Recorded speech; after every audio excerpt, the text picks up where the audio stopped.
Hello artists, today we're going to make a design for a Stuffy in the style of Hannah Simpson. So her ceramic monsters had really thick legs and they were really curvy. So we're not going to see a lot of hard angles on these. The piece of paper you get, you need to use the space on because this is going to be your pattern for your Stuffy. So we don't want any teeny tiny little creatures because then you'd have a Stuffy that is 1 inch tall.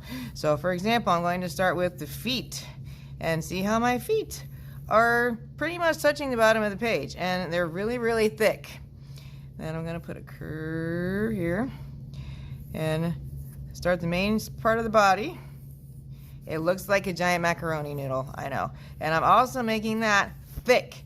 Then maybe I want a couple eyes to stick up. And we're just planning what's called the contour of your Stuffy. We're not worried about all the little nitpicky details like patterns and the mouth and teeth and all that. I didn't even draw the actual eyeballs. I just made the bumps where the eyes go.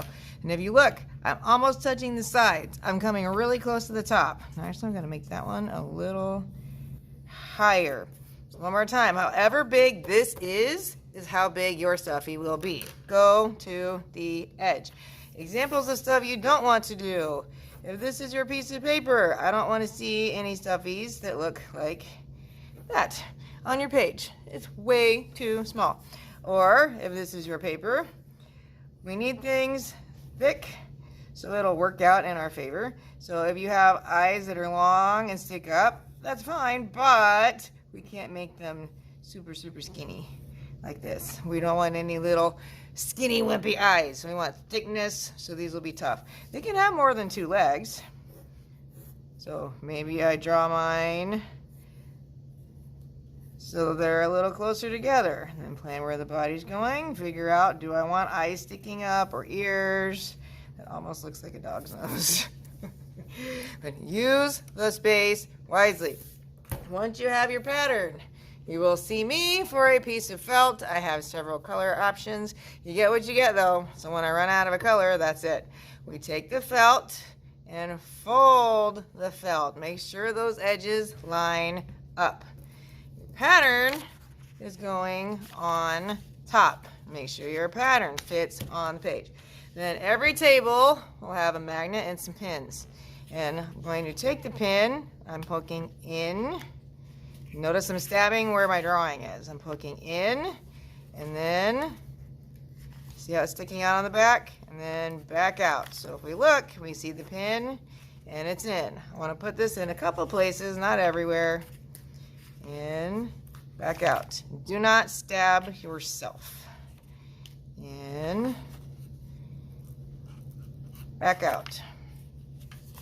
So one more time. I see 1, 2, 3 pins. Here's 1, 2, 3 pins on the top. This is to hold it steady when you cut. So I have my scissors and I'm cutting through all of the layers, including my paper pattern.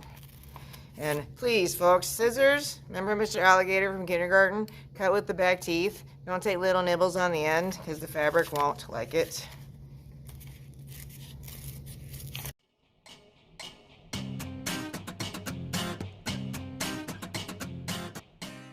Once you're done cutting, pins come out. You grab the head of the pin and pull backwards.